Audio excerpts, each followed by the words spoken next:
Sentire Media. Hello everyone, and welcome to A History of Italy.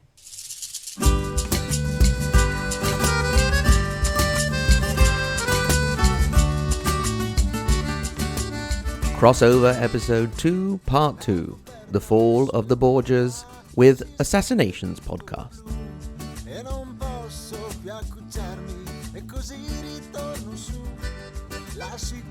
The episode you're about to listen to is the second part of the crossover, the collaboration with Assassinations Podcast on the notorious Borgia family.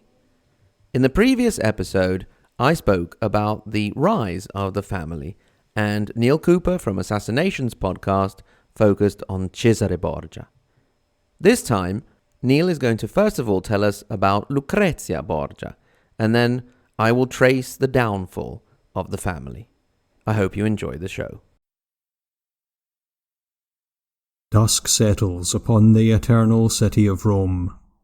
High above the dark streets, candlelight glows from the windows of the Vatican Palace, the residence of Pope Alexander VI, also known as Rodrigo Borgia. Shrieks of laughter escape from his private chambers to echo across the Roman rooftops. At one side of the palace, a door opens onto an alleyway. There, the Pope's Master of Ceremonies ushers in 50 finely dressed ladies of the night, the best that Rome has to offer. They are hurried inside, their silks and velvets rustling against the cold stone walls as they climb the stairs. All of them anticipate rich rewards for servicing the infamous appetites of His Holiness the Pope. However, the women are also trepidatious, for there are rumours that the orgies that take place within the private apartments of Alexander and his Borgia clan can descend to the most sordid depths. When the last of the 50 courtesans has crossed the threshold, the Master of Ceremonies closes and bolts the door. The scent of expensive perfumes lingers in their wake, incongruous upon the fetid air of the dank and trash-strewn alleyway. The women enter a great room, richly hung with tapestries and artworks. Servants carry ornate silver pitchers, pouring fine wines into the golden cups of the assembled guests, men and women of the first rank. Tables are laid, heaving with meats, fruits, pastries, and strange delicacies, and also chestnuts. Great gleaming heaps of chestnuts piled everywhere. This seems strange to the courtesans, for the humble chestnut is a staple food of the poor. Yet here they take pride of place at a sumptuous feast for the fabulously wealthy. But, as the Master of Ceremonies explains, the chestnuts are there for a very special reason. At the top table, in front of a roaring fire, sits the Pope. By his side are his handsome son, Cesare, and his lovely daughter, Lucrezia. The assorted cardinals and other high officials with their wives, or more likely, mistresses, take their seats at long tables that run parallel down the length of the room, creating a space in the middle in which a very strange ballet will soon be performed. Cesare has arranged this banquet in honour of his father, and it was he who ordered the 50 courtesans to provide the evening's entertainment. The hired women mix with the guests, teasing and tousling the princes of the church and the great men of state that gorge themselves upon the rich offerings of the Vatican's larder. After dinner, slaves march in and lower all the chandeliers to the middle of the floor. The candles are extinguished one by one, until only a few flickering flames remain to cast an unholy glow upon the scene. The stage is set. With a signal from the Master of Ceremonies, the courtesans remove their fine garments and file into the middle of the room to position themselves between the chandeliers. In the half-light, they giggle nervously as the eyes of Rome's elite devour them. Backlit from the glowing fireplace, the Pope claps his hands. At this signal, slaves strew chestnuts across the floor, and the courtesans fall to their knees. Hundreds more rain down upon them until the floor is a sea of chestnuts in which the women writhe, weaving between the chandeliers, the sparse candlelight casting weird shadows as they move.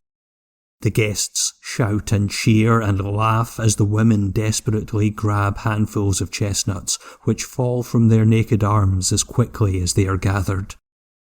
Wagers are placed. Who will be the one to gather the most? With heaping handfuls, the courtesans dash to the top table to present their harvests to the Pope. He and his 2 children count the chestnuts. To those who have picked up the most, prizes are given: tunics of silk, shoes, hats, and other items, as rewards for such fine sport. And after this pretty game is done, well, you know how these things go. As they say, when in Rome. This account of the banquet of the chestnuts, with just a little artistic license provided by me, comes to us from the diary of a man named Johann Burchard, who served as the master of ceremonies to Pope Alexander VI. Burchard actually served in this role for several popes, before and after Alexander, so we can assume he saw some crazy stuff during his tenure as head party planner at the Vatican. The jury is still out as to whether or not this account of the banquet of the chestnuts is true. The story was more or less confirmed by a Florentine ambassador to the Vatican, but some more recent historians have cast doubt on the diary entry, suggesting that it was either an exaggeration by Burchard because he disliked the Borgias, or that the account was fraudulently added into his diary later by someone else who wanted to add a salacious detail in order to malign the Borgias, depicting them as hopelessly decadent and morally corrupt. The Borgia family was, without question, ruthless when it came to their pursuit of wealth and power, and I think it's fair to say they also knew how to party. Pope Alexander had several mistresses, though he seems to have treated them all quite well, and he clearly had a taste for beautiful and rather young women. Though we don't need to believe all the scandalous rumours, I think it's also fair to say that Alexander probably did enjoy the pleasures of the flesh. I mean, who doesn't? It was inevitable then that his daughter, Lucrezia, would be tarred with the same historical brush as her clan. The enemies of the Borgias portrayed the family as monsters, so how could she hope to escape that blackguarding? Being a woman, Lucrezia faced the double burden of guilt.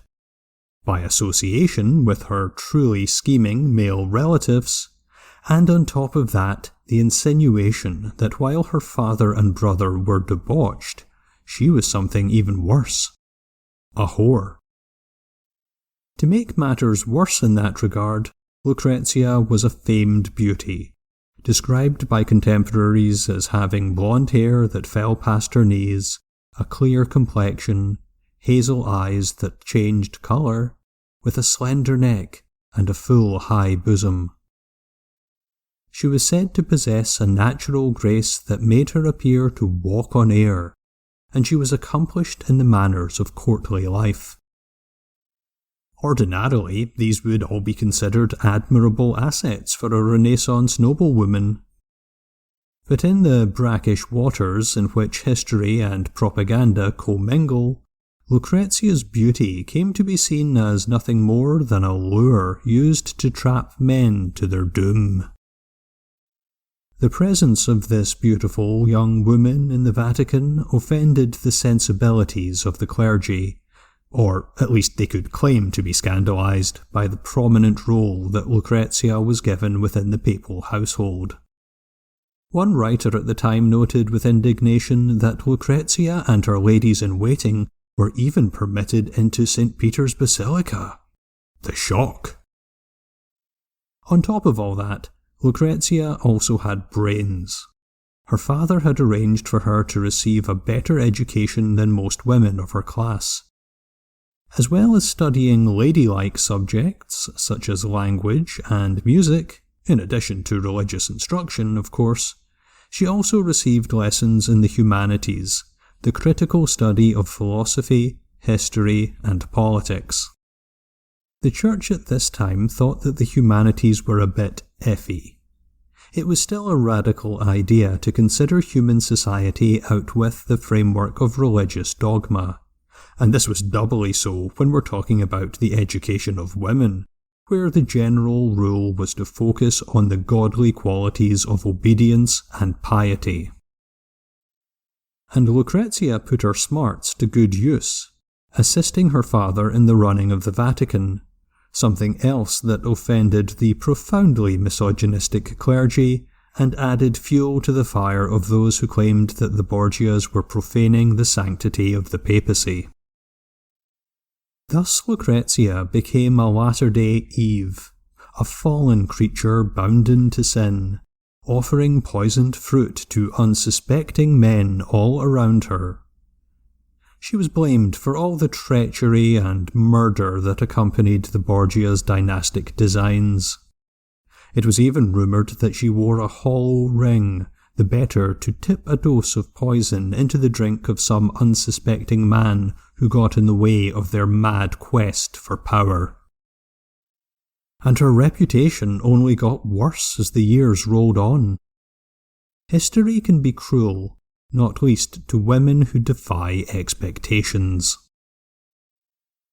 Victor Hugo, author of The Hunchback of Notre Dame, did much to popularise this negative image with his 1833 play Lucrezia Borgia, in which he depicts a near-crazed woman forever pondering fresh methods to dispose of her lovers and her rivals, by hanging, strangling, or even with a poisoned communion wafer. The sins of the father, and in this case the brother, Cesare too, were passed down to Lucrezia. Her denigrators, in her own lifetime and in the centuries that followed, have apportioned to her a full measure of blame for all the twists and turns of Borgia politics, even though, as we shall see, she was often a victim of circumstance, trying to do her best in a brutal world. So, let's try to wipe away the smear job, and instead, let us ask who was the real Lucrezia Borgia, the real person, not the femme fatale. In a striking portrait by the artist Battista Dossi, we see Lucrezia as a young woman. She is beautiful, but her features seem tense and her stare is resolute. She watches you, at once insouciant, and yet it's as if she has measured you up within a split second. She is graceful, though with an underlying toughness. She is fresh-faced, but we can tell that this is someone who has seen enough of life to know what's what. In short, Dossi's portrait tells us that Lucrezia Borgia is the sort of woman who is lovely, who is smart, and with whom you'd better not mess. But is it the face of a cold-hearted assassin? From the moment of her birth, like all high-born girls of this era, she was assigned one main purpose in life: to marry well in the interests of her family. In the year 1491, at the tender age of just 11, Lucrezia was betrothed to not one, but two different Spanish nobles. The first arrangement, drawn up by Cardinal Borgia, was with a nobleman from the Kingdom of Valencia. However, just 2 months later, the cardinal changed his mind. He decided that it would be more favourable to the Borgia family interest if young Lucrezia were to marry a man named Don Gaspar Aversa, an aristocrat in the service of the royal family of Aragon, who were the rulers of the Kingdom of Naples in southern Italy. When Cardinal Rodrigo Borgia became Pope Alexander VI in 1492, the family stock rose enormously.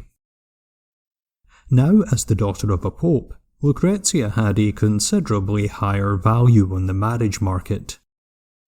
In addition, Alexander now shifted his alliance from the Aragonese to the powerful Italian Sforza family.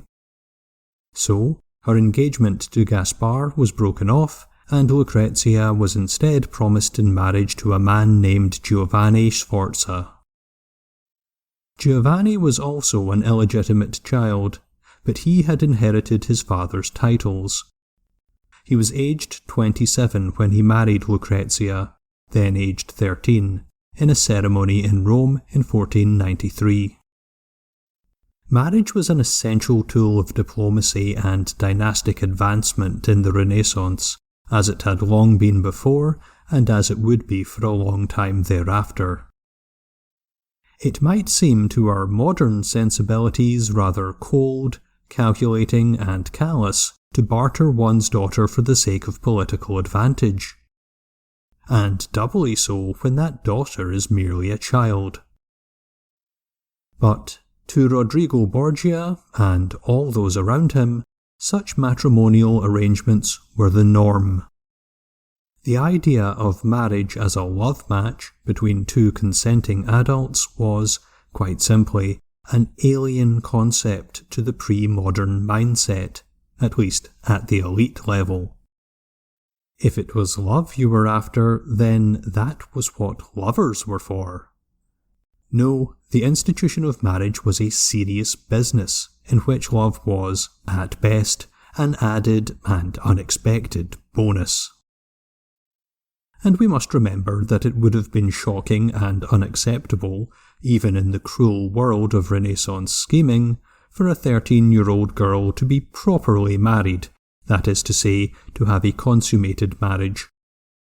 Rather, such unions between children, or in this case between a child and a grown man, were not expected to be fulfilled until both partners were of age. Conveniently for Pope Alexander, if Lucrezia's marriage was not consummated, then it could be annulled. This proved to be quite a handy get-out-of-jail-free card, as we shall see. The shifting fortunes of the many sides involved in the Italian wars at this time meant that family alliances needed to be fluid. When the Pope came to be at odds with the King of France, his alliance with the Sforzas unravelled, because the Sforzas were allied with the French. Because of this, the Pope wanted to end the marriage between Lucrezia and Giovanni.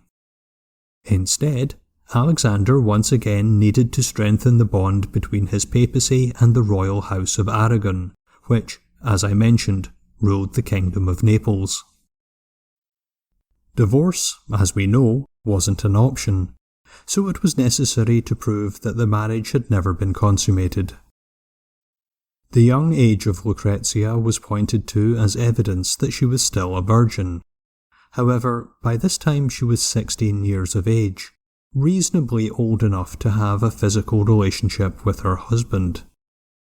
To make matters more complicated, Giovanni refused to admit that he had never lain with his young wife. So, Alexander leaned on the Sforza family to get Giovanni to cooperate. The Pope asked Giovanni's uncle, a cardinal named Ascanio Sforza, to have a word in his nephew's ear in order to persuade him of the benefits, indeed, the inevitability, of agreeing to the annulment. Still, Giovanni refused. Perhaps it was a matter of Italian masculine pride, or perhaps Giovanni was trying to leverage his position to get a more generous settlement from the Pope, who eventually offered him the full value of Lucrezia's very generous dowry in an effort to make him go away. But Giovanni continued to be intransigent. Moreover, he accused Alexander of committing incest with his daughter. Better watch out there, Giovanni. You're playing with fire, my lad. There is a rumour that the Pope told his son Cesare to arrange for Giovanni to be assassinated. A rumour that, quite frankly, I'm inclined to believe. However, Lucrezia is reputed to have gotten wind of this and told her husband that he'd better watch out, prompting him to flee Rome, disguised as a beggar. If this is true, then it indicates that Lucrezia was either quite fond of Giovanni or, at the very least, she took pity on him. Such behaviour, full of compassion, not malice, is of course completely at odds with the vicious rumours that sought to paint Lucrezia as an accomplice in the crimes committed by the male members of her family. Allies of Giovanni Sforza pushed a claim that Lucrezia was pregnant, which, if true, would have made it pretty difficult for the Pope to claim that she was still a virgin. Was this claim merely a desperate bid to uphold the marriage? Maybe, but there are signs that Lucrezia really was pregnant prior to the annulment. She is known to have retreated to a convent in the summer of 1497 to await the outcome of the annulment process, which wasn't finalised until December of that year. Naturally, there were suspicions that her retreat from Rome was necessary in order to hide her pregnancy. If this rumour was true, then, we must ask, did the child belong to Giovanni? I think not. Lucrezia is alleged to have had an affair with her father's chamberlain, a man known as Perotto. Perhaps the best indication that Perotto might actually have had an affair with Lucrezia is the fact that in February 1498 his body was pulled from the Tiber River. Also discovered was the body of a maid, someone who might very well have had knowledge of whether or not Lucrezia was with child. But even if this story is true, there's really no reason to think that Lucrezia was behind these murders. Knocking people off and dumping their bodies in the Tiber seems to have been Cesare's speciality.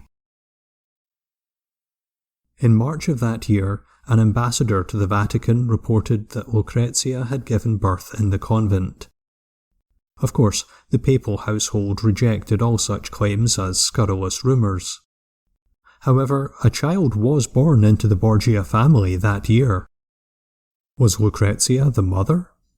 In which case, can we speculate that the father was either her ex-husband, Giovanni, her alleged lover, Perotto, or even, as has been darkly alleged, the Pope himself?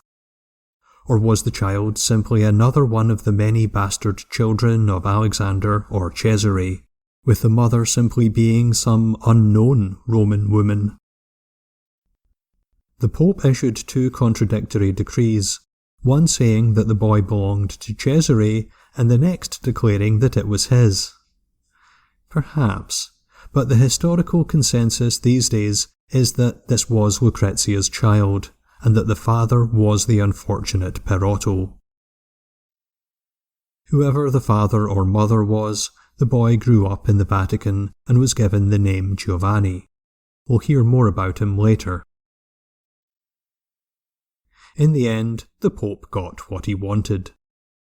Turning the proverbial thumbscrews, Alexander persuaded the Sforza family to inform Giovanni in no uncertain terms that if he continued to stand in the way of the annulment, then he would be left, unprotected, to the tender mercies of the Borgias.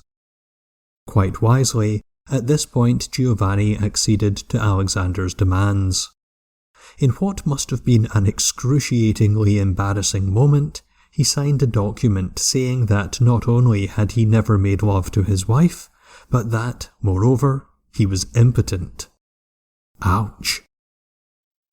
And so the path was cleared for Alexander to give his unsullied daughter in marriage to Alfonso of Aragon. As we heard last week, that marriage didn't work out either, likewise falling victim to the shifting alliances within the Italian wars. The Pope needed to ally the papal army with the French, at the expense of the bond between the papacy and the royal house of Aragon. Therefore, the marriage between Lucrezia and Alfonso was no longer politically useful. Unfortunately, this time round Alexander couldn't claim that his daughter was still a virgin. Lucrezia was pregnant with Alfonso's child. Therefore, there was only one other option to end the marriage. Poor Alfonso had to be done away with. As we heard last week, Alfonso fled Rome, perhaps having been warned by Lucrezia. He wrote to his wife, urging her to leave the Vatican and join him in Naples. However, Cesare got wind of this and then used Lucrezia to lure her husband back to Rome. Alfonso may have been glad to return in order to welcome his child, a son, into the world. The boy was named Rodrigo after the Pope. Inevitably, before long Alfonso was murdered, probably by an assassin named Micheletto Corella, an associate of Cesare. Lucrezia and Alfonso seem to have genuinely loved each other, and this tragic turn of events must have been a bitter blow. A widow at the age of just 20, Lucrezia was now on the market once more. Next on the roster was another Alfonso, this time Alfonso, Duke of Ferrara, who was an ally of the French king, with whom Alexander and Cesare were also aligned. It seems that Lucrezia herself wanted to get away from Rome and all the deadly intrigues going on there, hoping that life in Ferrara would be better, or at least simpler. She loved her family, of that there can be little doubt, but who could blame her for wanting to get out from the shadow of the Pope and away from her brother's conspiracies? Sadly for Lucrezia, she had to leave behind little Rodrigo in order to travel to Ferrara and her new husband in 1502. This was undoubtedly extremely painful to her. She sent him gifts and letters, and she tried unsuccessfully to have him brought to Ferrara. Appallingly, Lucrezia would never see her son again. Instead, Rodrigo was raised by the family of Alfonso of Aragon. Her third marriage was not, it seems, an especially close one, though she did have 8 children with the Duke. From surviving letters, Lucrezia is known to have had at least 2 very deep relationships with men other than her husband during her years in Ferrara. Though the letters are passionate, I think we should note that it is not clear if these were tokens of what might be called courtly romance, or if they were expressions of physical love affairs. As an aside, while travelling through Italy in 1816, the English poet Lord Byron came across some of the letters written between Lucrezia and the Italian poet Pietro Bembo, preserved in the library in Milan. "The letters," Byron wrote, "are so beautiful that I have done nothing but pore over them. It makes one wretched not to have been born sooner to have at least seen her," he bemoaned. In 1503, Pope Alexander VI died. The downfall of Lucrezia's powerful brother, Cesare, soon followed. The passing of her father and the scuppering of the dynastic fortunes of her clan might have meant the end of her days as the Duchess of Ferrara. However, Lucrezia was an exceptionally gifted woman and, despite the sudden loss of value of the Borgia name, she continued and thrived in her new domain. She was not mere marriage fodder, which was the role given to so many royal and noble women at this time. Rather, she was a woman of guts and substance. No doubt aided by her good education, she proved herself to be a capable administrator within the Vatican, and then she showed her mettle as the First Lady of Ferrara. An accomplished Renaissance Duchess, Lucrezia was a patroness of the arts and religious institutions. She even arranged to have Giovanni, the mystery child born in Rome during the time that her first marriage was being annulled, brought to live near her. Perhaps this is a sign that he really was her son. So, not a poisoner extraordinaire, nor a ruthless sexbot schemer, but a woman who, buffeted by the demands of her family and faced with personal tragedies, emerged as a respected noblewoman who dared to be passionate and intelligent and loyal in an age when the cruelty of men was all too apparent.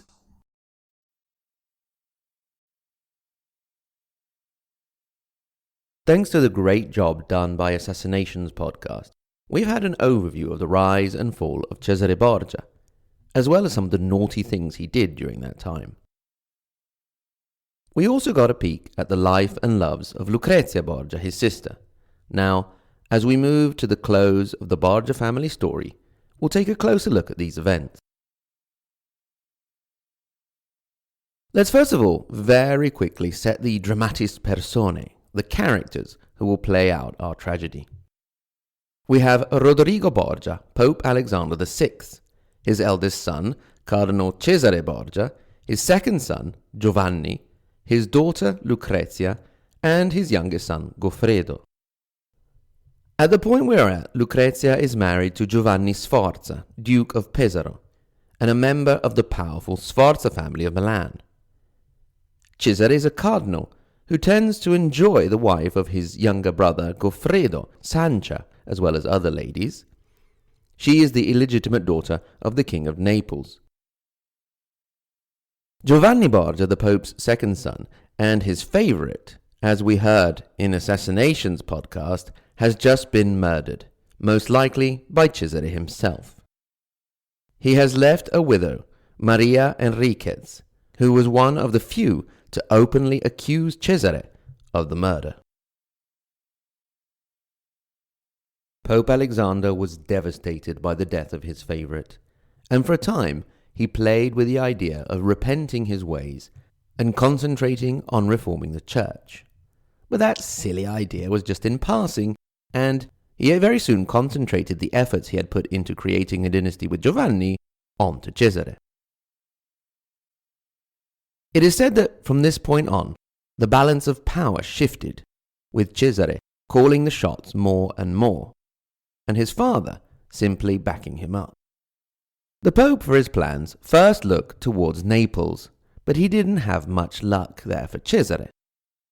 He did, however, get a bite when he dangled his daughter Lucrezia as bait and was able to arrange a marriage between her and another of the King of Naples' illegitimate children, Alfonso, Duke of Bisceglie, a small town in the north of the Puglia region. This was the brother of Sancha, who was the wife of Goffredo and lover, among others, of Cesare. As we learn from the assassination section, he also met a nasty end. For the moment, Lucrezia had the inconvenient situation of already being married to Giovanni Sforza. There was a solution for that. You may remember that the Pope had insisted that due to Lucrezia's young age, the marriage not be consummated. There was no way of knowing if it had been consummated afterwards, but that was enough. And the Pope started to put pressure on Giovanni to sign a declaration that the marriage would be annulled because he was impotent. That must have been quite a blow for a man whose first wife had died giving birth to his child. He resisted the pressure a while, but when it seemed that his very life would be on the line, and his family members, Cardinal Ascanio Forza among them, abandoned him, he decided to accept public shame in exchange for keeping his life, and so Lucrezia was free to marry Alfonso. You could say that Giovanni got his revenge in a certain sense, for it was on this occasion that he launched an accusation which would haunt Lucrezia well past her own death and to modern day, that the Pope had wanted to keep Lucrezia to enjoy her himself. As we heard in the first part of this episode, over the centuries, and particularly in the 19th century with Hugo and Italian composer Donizetti, this slander was reiterated. Current scholars of Lucrezia believe that there was no incest either with her father or her brothers, who were rivals in love, but for Sancha, not Lucrezia. They were a very close and secretive family, often meeting behind closed doors and almost always speaking in Spanish, which also helped to spread the rumors. Anyway, Lucrezia was now free for a new marriage alliance. She was officially freed and declared a virgin in front of a commission on the 22nd of December 1497, which very accommodatingly allowed her to wear a loose-fitting dress to hide the fact that she was 6 months pregnant with the son of a certain Pedro Calderón, the Perotto we heard about in the first part of the episode, who also ended up in the Tiber. Meanwhile, Cesare still needed sorting out. The opportunity came, as we have mentioned, from France. In 1498, King Charles VIII of France had died, leaving no direct heirs, so the throne had gone to Louis XII. The new king wished to divorce his current wife and to marry the widow of his cousin, but to do this, he needed papal approval. The Pope on his side had a son to sort out, and hey presto, Cesare, once he had quickly cast off his cardinal robes in his last consistorum on the 17th of August, was free to become the Duke of Valentinois. He also married a French noblewoman, Charlotte of Albret, who had ties to both the French royal family and the King of Navarre.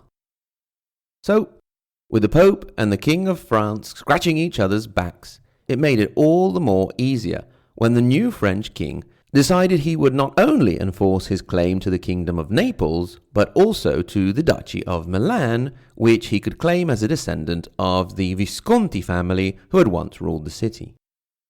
For their part, the Pope and Cesare saw the descending French army as an opportunity to carve out a domain for Cesare in the Romagna area, to the northeast of Italy, where the peninsula starts to thin out.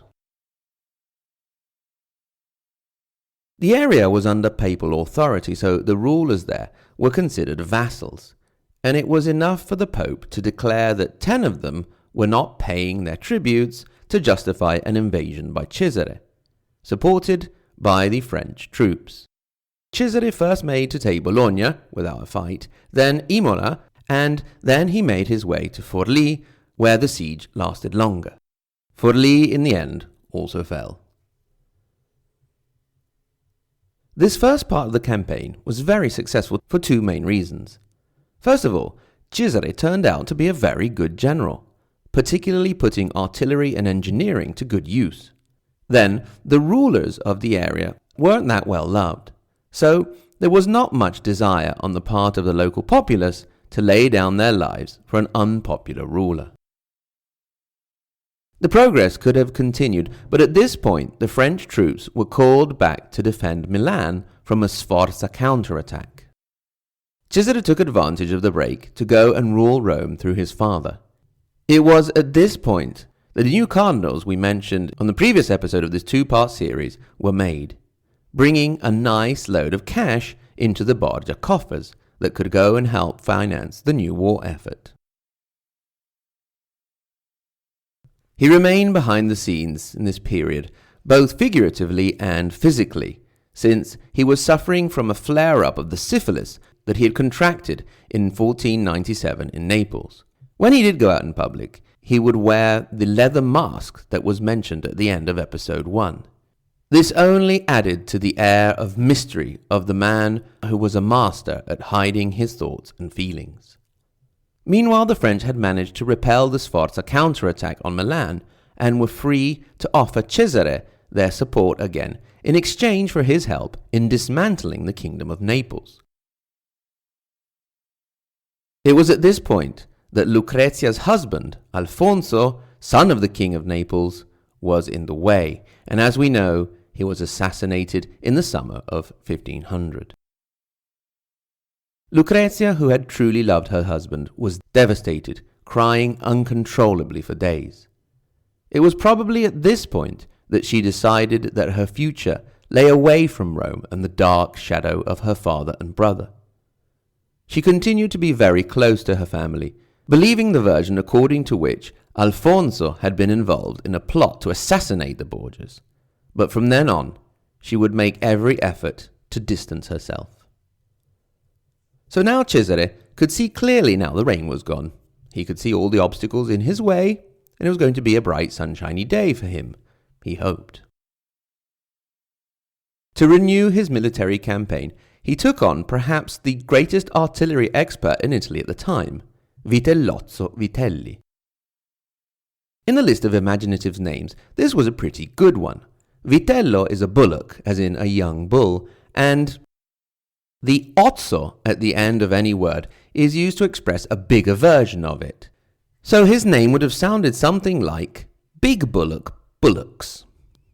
Anyway, Big Bullock was one of the two greatest artillery experts in Italy, the other being another Alfonso, son of Ercole, Duke of Ferrara, who will soon come into our story. The next city to fall under Cesare's control was Pesaro, and the Duke, Giovanni Sforza, had to flee. He must have really loved the Borgias by this point. Then Fano and Cesena soon fell. Cesena, on the Adriatic coast, became the capital of Cesare's growing dominion. We heard in the last episode how Astore Manfredi, Duke of Faenza, was well loved, and that city resisted longer before it fell, and the very young Duke met his untimely end. Towards the northern part of Cesare's new dominion, only Venice and Ferrara were in the way of further expansion. Ferrara at the time, under the Dukes of Este, was one of the most important centres of the Italian Renaissance. Cesare sought a union between his sister Lucrezia and Alfonso d'Este, son of Duke Ercole. The Este were not too keen on the matchup, seeing Lucrezia's bad news. But the French put in a good word, and Lucrezia herself kept up a good correspondence, and in the end, the match was made. Pope Alexander was heartbroken to see his beloved daughter leave. He told her that the distance would not diminish the care he had for her. Indeed, it would increase, and she would have everything she wanted and needed. Lucrezia thanked him, but also said she hoped she would not need anything. She left the palace. The Pope ran to the window to see her one last time and called out as she left. Father and daughter would not see each other again. Cesare, meanwhile, continued to consolidate his domain. Starting in 1502, he was joined, as we have heard last time, by a certain Leonardo da Vinci as his engineer, and later, after he had menacingly approached Florence, he created an agreement with that city, in which they hired him for 30,000 ducats a year, and sent a representative to follow him, a young man in his early 30s by the name of Niccolò Machiavelli. Cesare actually seemed to be a good ruler, managing to maintain strict control over his troops, who admired him. He was able to clear the roads of bandits, and since he was bankrolled by the Vatican, he was able to be generous and keep taxes low.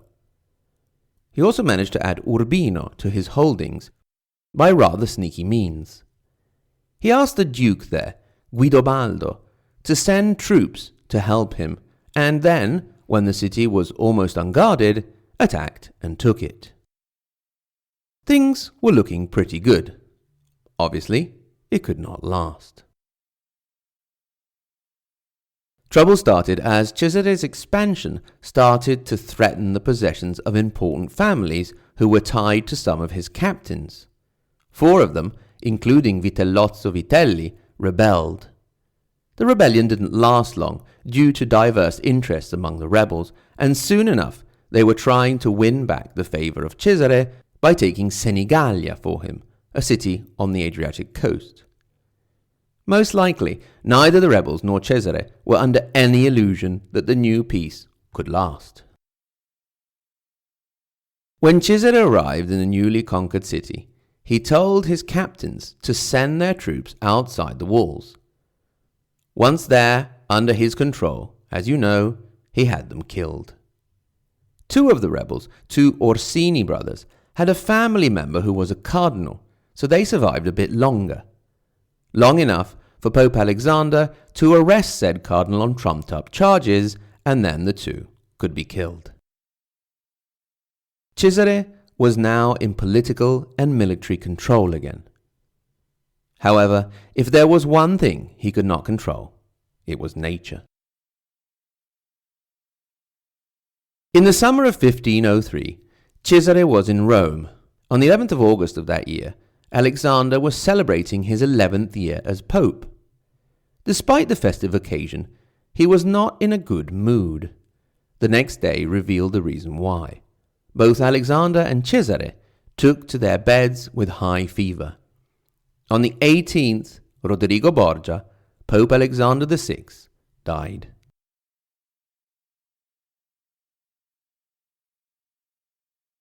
Cesare had obviously been prepared for his father's death, but he had never imagined that he would be incapacitated when it happened.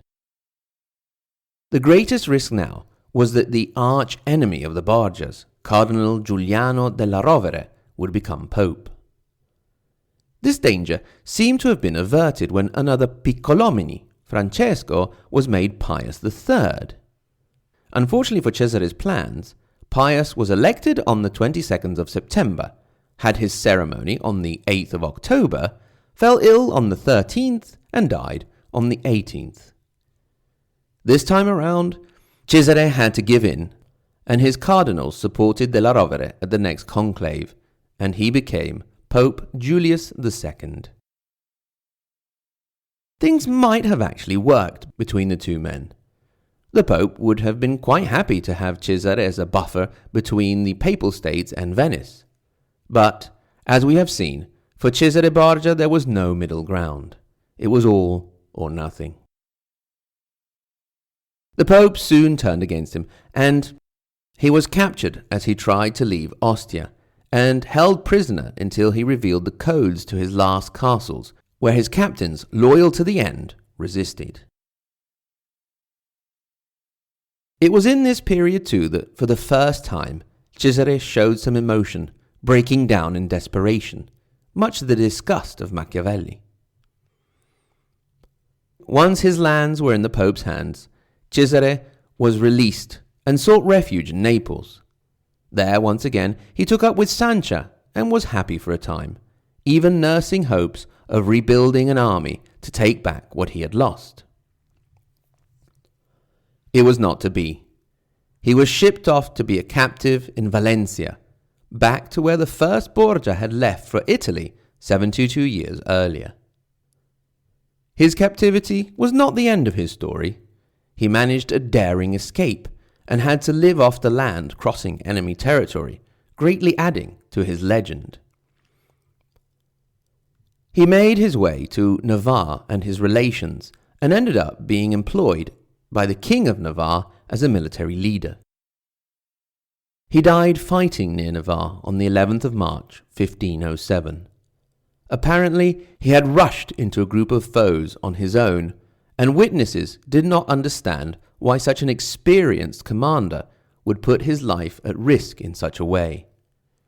Perhaps Cesare Borgia had decided to go out on his own terms.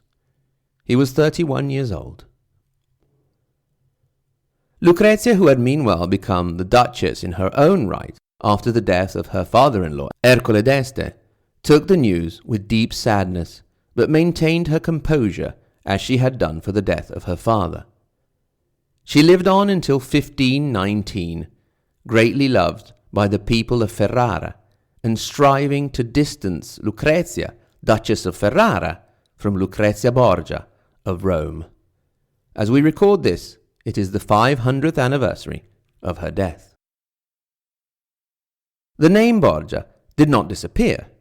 The name survived in Spain until about the 19th century, and they even gave a saint to the church, Saint Francis Borgia. Over the years, much has been written about the Borgias, And more recently, films, a television series, and even comics have been made. There is a lot of debate about their reputation. Were they just men and women of their time, or were they particularly corrupt, ruthless, cruel, and degenerate?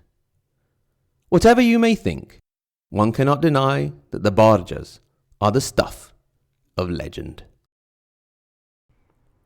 Well, I hope you enjoyed that crossover episode. I was pleased and honoured to work with Niall Cooper and the team at Assassinations Podcast, whom I thank for this experience. I also would like to thank you, my dear listeners, for listening.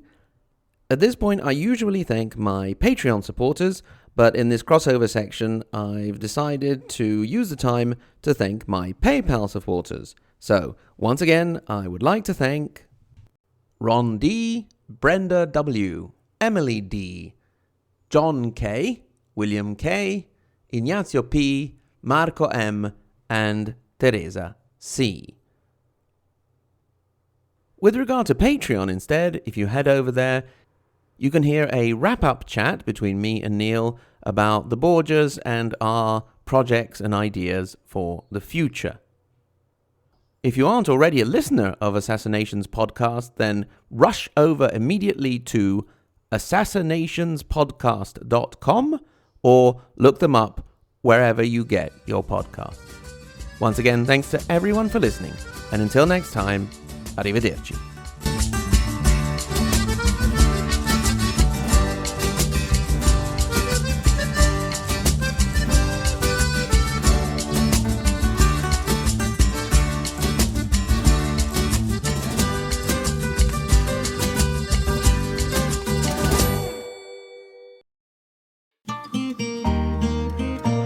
Sentire Media.